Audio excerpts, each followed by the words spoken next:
Okay, well, for the stoichiometry extra review, this should be 200 sulfur atoms in 100 molecules of C4H4S2. In 1 molecule of C4H4S2, there's 2 sulfur atoms.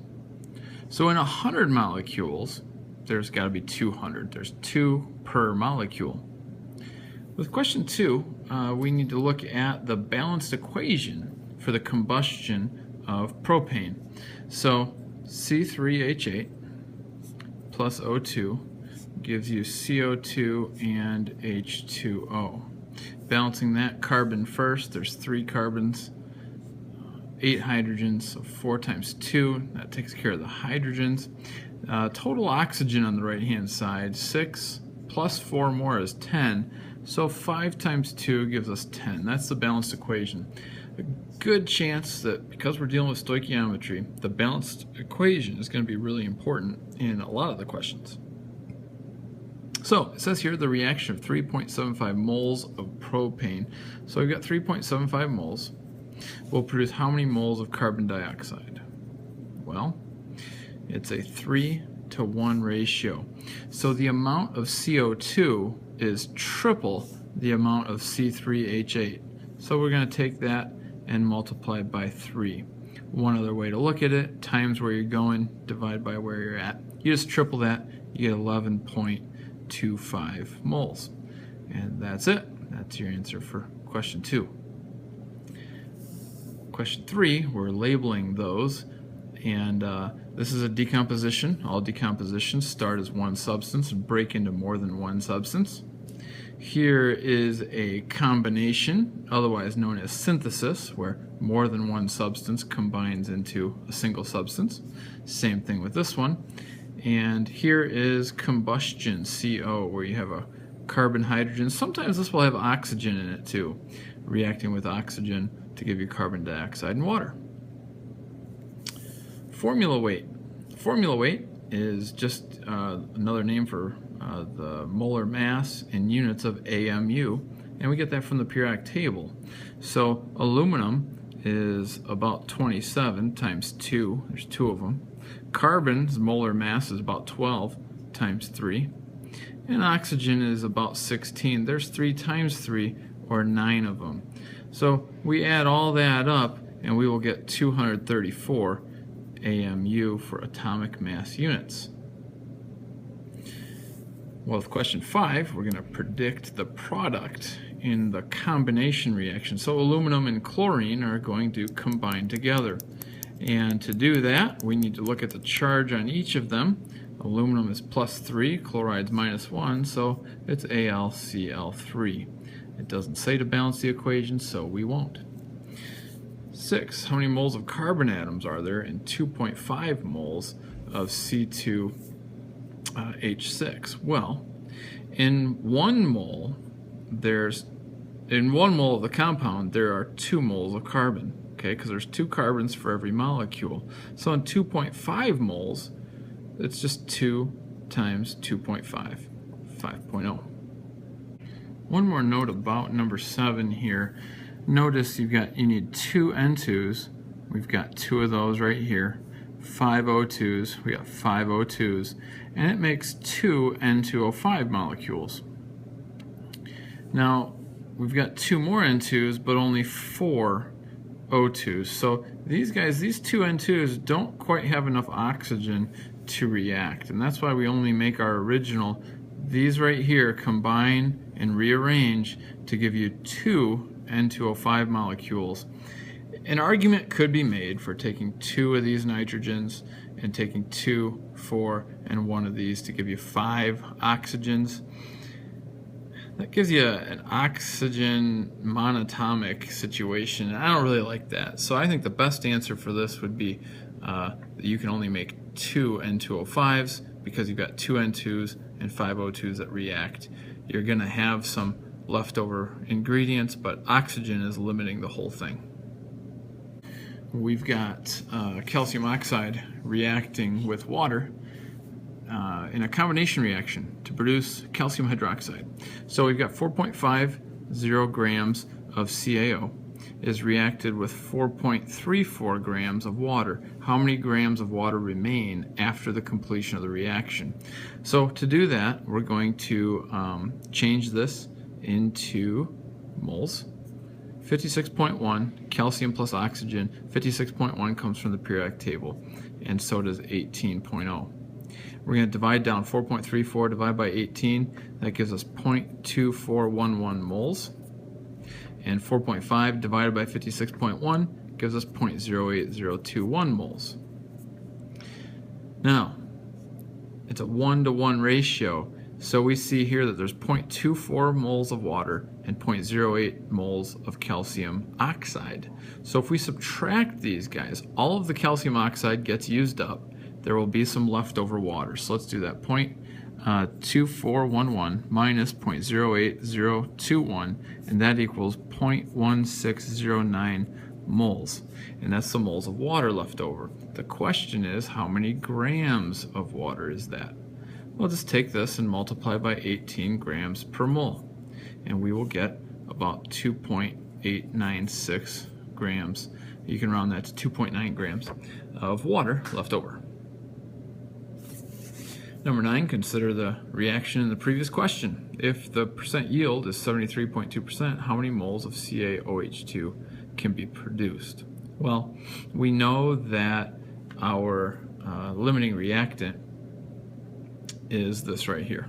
Okay, the calcium oxide gets used up, water is left over. So we use that to find the moles, 0.08021 moles of calcium hydroxide that can be made. So the percent yield is only 73.2%. So if we take 0.732 and multiply by 0.08021, this is 73.2% of the theoretical moles that could be made. And you multiply that out, you get 0.0587 moles. This is what would be actually produced. This is actual. If you take your actual of 0.0587, divide by your theoretical, which was 0.0821, you will get 0.732, your percent yield. Actual divided by theoretical. Number 10, we've got 25.13% hydrogen by mass. What is the molecular formula if the molecular weight is 64 AMU? It's a hydrocarbon here. So we've got 25.13 divided by 1 for hydrogen's atomic mass. Of course, that's 25.13. And then for carbon, it's about 75%. It's really 74.87. We divide by 12 for that, and then you get carbon's percentage, and you will get 6.239. Divide by the smallest. Of course, this is just 1. Divide by 6.239, and this turns out to be about 4. So you've got, this is for hydrogen, you got about 4 hydrogens and 1 carbon, so it'd be C1H4, and 64 AMU is what we need to add up to. So add this up from the periodic table, 4 ones and 1 carbon. Add that up, you get 16. And so then take 64 divided by 16, you get 4. All right, the 64 was from right here, divided by 16, which is the molar mass of the empirical formula. And we see that we need 4 16s to give us 64. And so therefore we need 4 of these guys to give us the formula that we're after. And so we just multiply 1 by 4 and 4 by 4. And we get C4H16. Number 11. We've got 3.82 gram sample of magnesium nitride is reacted with 7.73 grams of water. The yield of MgO is 3.6 grams. So this is our actual yield here. So we're going to take actual divided by theoretical times 100 to get our percent yield. So we're going to take 3.60, divide by our theoretical times 100. So we got to calculate what our theoretical yield of MgO is. So our goal is to find the grams right here. We need to use both of these. And first, let's find out the limiting reactant. Add up 3 magnesiums and 2 nitrogens from the periodic table, you get 100.9. Add up 2 hydrogens and an oxygen, you get 18. Divide down, you get 0.03786. Divide down, 7.73 divided by 18, you get 0.4294. Which one is the limiting reactant? Well, given the 3-to-1 ratio, for water, you need 3 times as much water as magnesium nitride. Now notice if you multiply this by 3, you're going to get like 0.09, you get about 0.1 something. We got 0.4 water. We've got way too much water here. Again, how you figure that out? 3-to-1 ratio. You need 3 times 0.03786. That's how much water you need. So if you multiply that by 3, you get like 0.1 something. And that's you got way too much water. You got 0.4, you got like 4 times as much water. So this is excess. This is limiting. So we're going to use that to calculate our moles here. 0.03786 times 3 divided by 1. Okay, so just triple that and you get 0.1137 moles.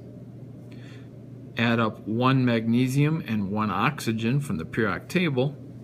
It's 40.3 grams per mole. And then you multiply the moles times the molar mass and you get 4.58.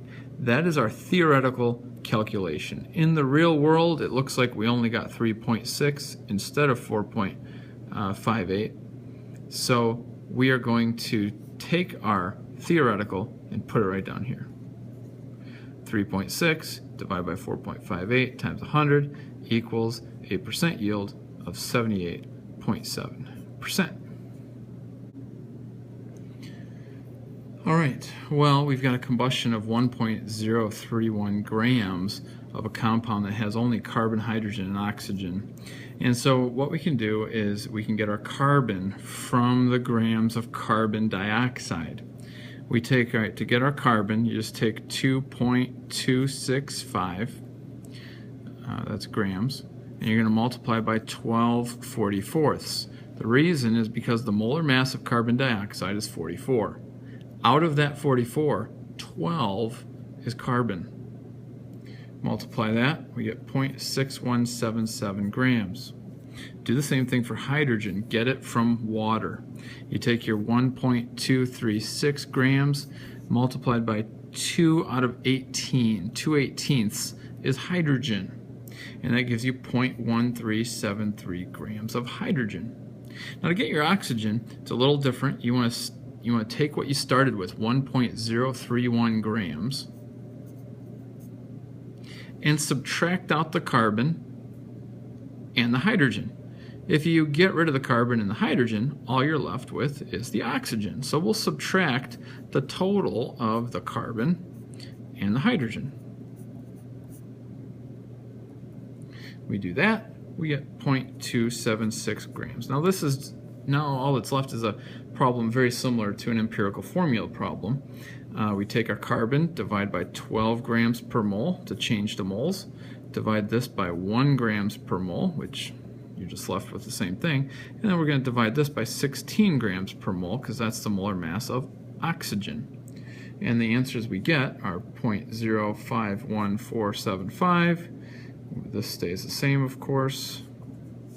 And then we get 0.01725. Now we look at which one's the smallest, and the smallest is 0.01725, so we divide them all by that. This, of course, is just 1. Divide the hydrogen by 0.01725, and we get 7.96. That'll round up to 8. And we divide this by 0.01725, and we get about 2.98. That rounds up to 3. So we have 3 carbons, 8 hydrogens, 1 oxygen, C3H8O.